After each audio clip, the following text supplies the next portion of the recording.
고금. 아직 한국에는 거의 알려지지 않은 중국 악기를 소개해 드리고자 합니다. 어떻게 하면 고금이라는 악기가 친숙하게 다가올 수 있을까요? 흔히 한국에서 검은고라 번역되는 중국의 현악기는 실제로는 거의 대부분 바로 이 고금이라는 악기를 가리킨다고 보면 됩니다.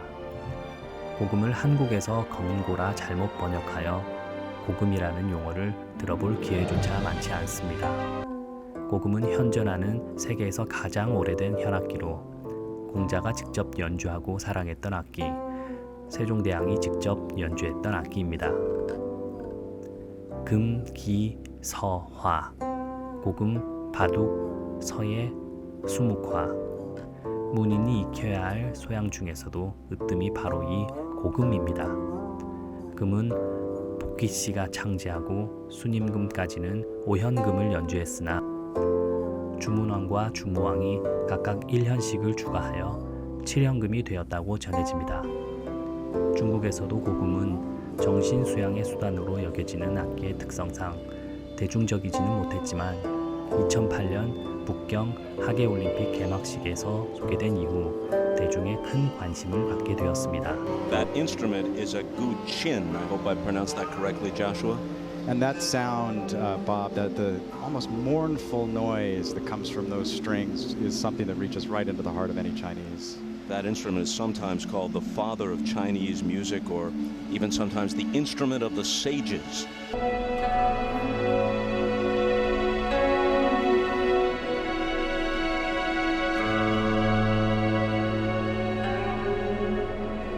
참 바쁘게 돌아가는 요즘 세상, 무언가 차분해지는 옛 정취가 그리울 때 고금 음악 한 곡 감상해 보는 것은 어떨지요? 지금부터 고금 10대 명곡을 소개해 드리겠습니다. 첫 번째는 유수라는 곡입니다. 이 곡은 백아절현, 지음의 고사로 유명한 곡입니다. 중국 춘추 시대의 초나라 사람 백아가 고금 연주의 달인이었는데 나무꾼 종자기는 백아의 음악을 정확히 이해했습니다.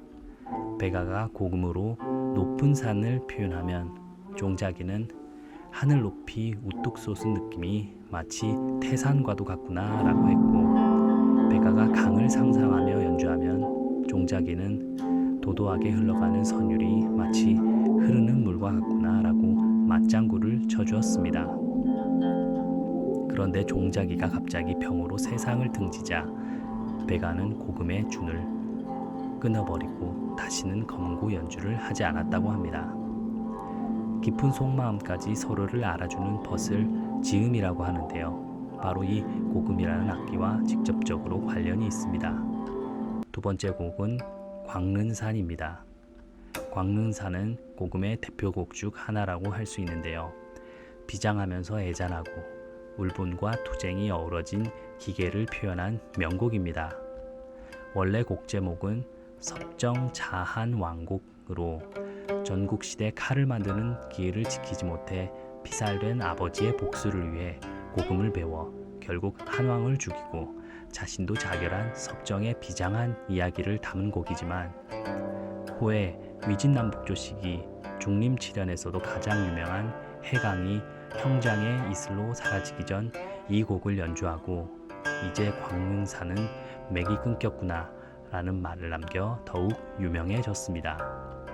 이 곡의 악보는 민간에 떠돌다 수나라 황궁에서 당나라 황궁으로 전해지고 천여년 후 명나라 조기 주권이 신기비보에 전했는데요. 신중국 이후 저명한 고금 연주가인 관핑호가 현대적 형식으로 기록하고 연주하면서 다시금 세상에 울려 퍼지게 되었습니다. 광릉산에서 광릉은 지금의 강소성 양주의 옛 지명으로 양주 지방이 예나 지금이나 중국에서 고금 관련 문화가 가장 발달한 것을 감안하면 광릉이라는 말이 갖는 의미, 우연의 일치로만 보기는 어려운 것 같습니다. 세 번째 곡은 양춘백설입니다. 이 곡은 춘추 시기 진나라의 악사 사광이 작곡한 것으로 전해지며 제목은 초사에 나오는 송옥답 초왕문에서 유래합니다. 양춘은 만물의 태동을, 백설은 고결함을 상징하는데 양춘백설은 중국 초나라에서 가장 고상하다는 가곡의 이름으로 훌륭한 사람의 언행은 평범한 사람이 이해하기 어려움을 비유적으로 이르는 말입니다. 고사를 잠시 살펴보겠습니다. 전국 후기 초나라에는 저명한 문인 송옥이 있었습니다. 어느 날 송옥의 나쁜 말을 전해 들은 초왕이 송옥을 불러 그 연유를 물었는데 송옥은 초왕의 말을 알아차리고 이렇게 대답했습니다. 해명하기에 앞서 하나의 이야기를 전해드리고자 합니다. 어떤 이가 도성에서 노래를 부르고 있었습니다. 초나라에서 가장 유행하는 민요 하리파인을 불렀는데 몇천 명 사람들이 가락을 맞추어 따라 불렀습니다. 곧이어 수준이 좀 더 높은 양아해로를 부르니 화답하는 사람들이 몇백 명으로 줄어들었습니다. 그보다 더 어려운 양춘백설을 부르자 따라 부르는 사람이 고작 수십 명에 불과했습니다. 마지막으로 5가지 소리와 6가지 율이 더해진 고상한 노래를 부르자 따라 부르는 자가 몇 명뿐이었습니다. 문인들도 마찬가지입니다. 출중한 사람의 높은 이상과 고상한 행실을 어찌 일반인들이 쉬이 알겠사옵니까? 제가 처한 상이 바로 그러하옵니다. 새들 중에는 봉황이 있고 물고기 중에는 고너가 있습니다. 봉황은 9천리나 되는 공중을 날고 고너는 큰 바닷가에서 헤엄을 치는데 참새 따위가 천지의 높고 낮음을 헤아릴 수 없고 송사리 따위가 바다의 깊고 넓음을 헤아릴 수 없는 이치와 같습니다. 라고 하여 양춘백설은 통속적이지 않은 문학 예술을 뜻하게 되었습니다. 네 번째 곡은 호가 18박입니다. 고악부, 금곡 가사명으로 모두 18장으로 나누어져 있고 한 장이 1박이라 호가 18박이라 칭합니다. 가사는 소체로 되어 있으며 동안의 여류시인 채염이 지었다고 전합니다. 채염은 자가 문희로 한말 흉노 지역에 20년 동안이나 잡혀 있다가 좌현왕과의 사이에 아들 2명을 낳았으나 조조가 대가를 지불하고 다시 데려왔습니다. 가사에는 그녀가 난군에게 잡혀 흉노로 흘러들어갔다가 다시 한나라로 되돌아오면서 고향으로 돌아가는 기쁨과 다른 한편으로는 남편 및 아이들과 헤어지는 슬픔에 견디기 어려운 감정이 잘 묘사되어 있습니다.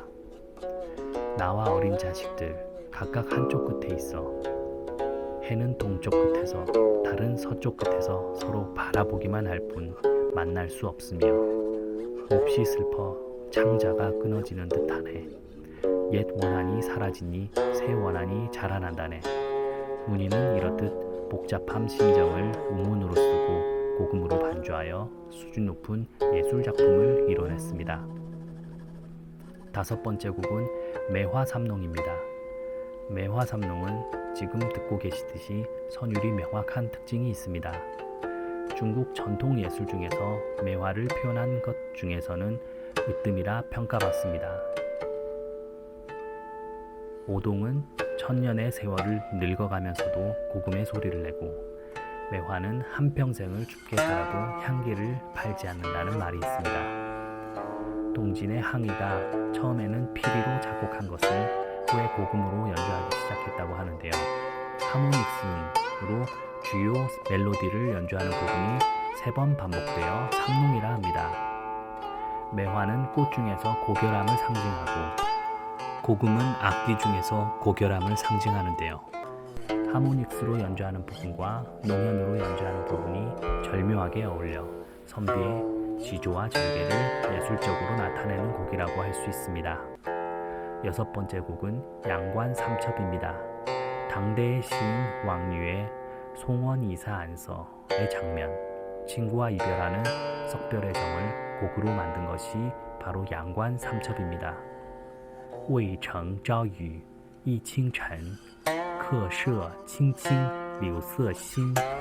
劝君更尽一杯酒，西出阳关无故人。 위성의 아침비 내려 마른 먼지 촉촉하게 적시니 객사 곁에 버드나무 새롭게 푸르구나.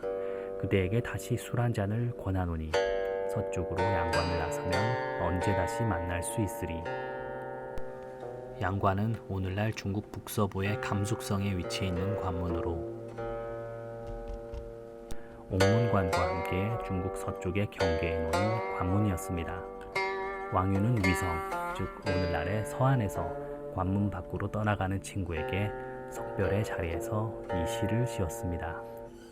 마지막 부분인 서쪽 문을 나서면 반길리 없으리를 3번 후렴조로 연주하거나 부른다고 해서 삼첩이란 수식어가 붙어 공명이 양관 삼첩이 되었다는 것이 일반적인 설명입니다.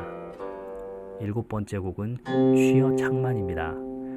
취여창만은 만당 시인 피일효와 육귀몽이 작곡한 곡으로 둘이 상해 지역의 송강에서 배를 띄워 대화를 나누다가 술에 살짝 취한 듯한 어부가 호탕하게 노래를 부르며 작업하는 모습을 보게 되었는데, 어부의 사소한 얽매임 없이 작업하는 모습과 노랫소리가 만들어내는 장면에 감명을 받아 만들어진 곡이라 전해집니다. 곡 중 화름의 기법을 활용하여 반복하여 리드미컬하게 연주하는 부분은 강물 위 큰 소리로 노래를 흥얼거려도 누구에게도 구속받을 필요 없는 어부의 자유스럽고 거리낌 없는 작업 동작을 묘사하는 것이라고 전해집니다. 8번째 곡은 소상수훈입니다. 소상수훈은 광른상과 더불어 고금에서 가장 경지가 높은 곡 중 하나로 남송 시기의 고금 연주가 곽초망이 약 1200년에 작곡했습니다.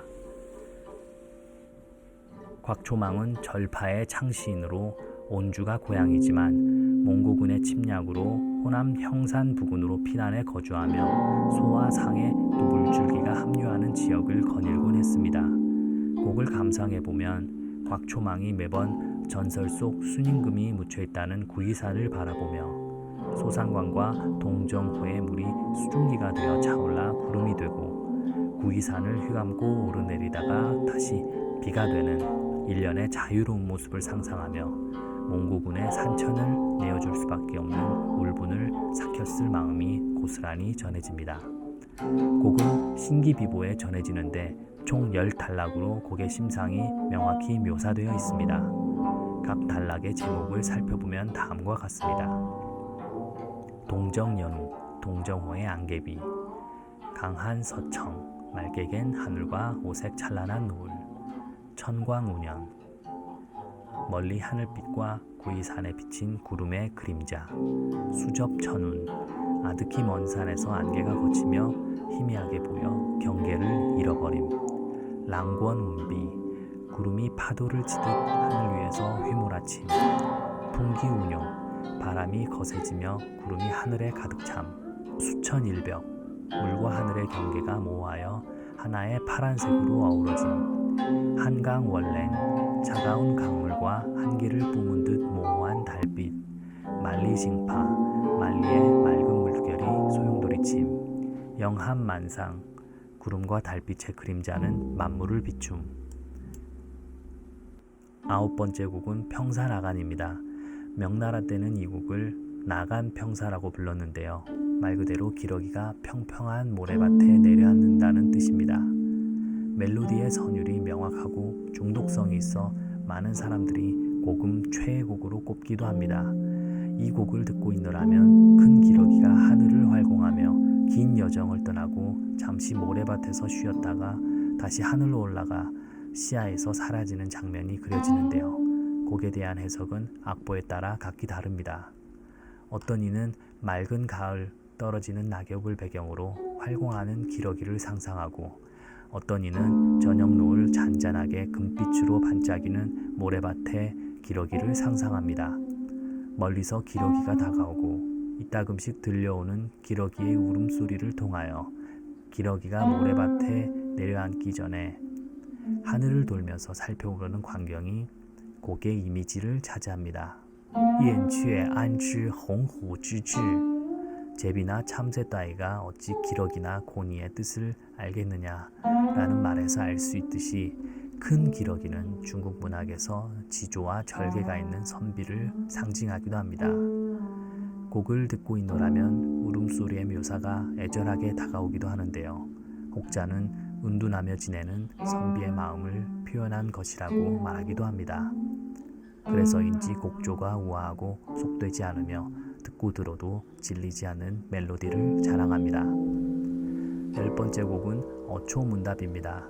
이 곡은 속세를 벗어나 청산 녹수에서 안빈낙도하며 삶을 즐기는 어부와 나무꾼의 정취를 묘사한 곡입니다. 1560년 행장 태음 속보에서는 예나 지금이나 흥망선쇠의 변화는 여반장, 손바닥 뒤집듯 쉬운 일이나 청산 녹수는 그저 그대로이다.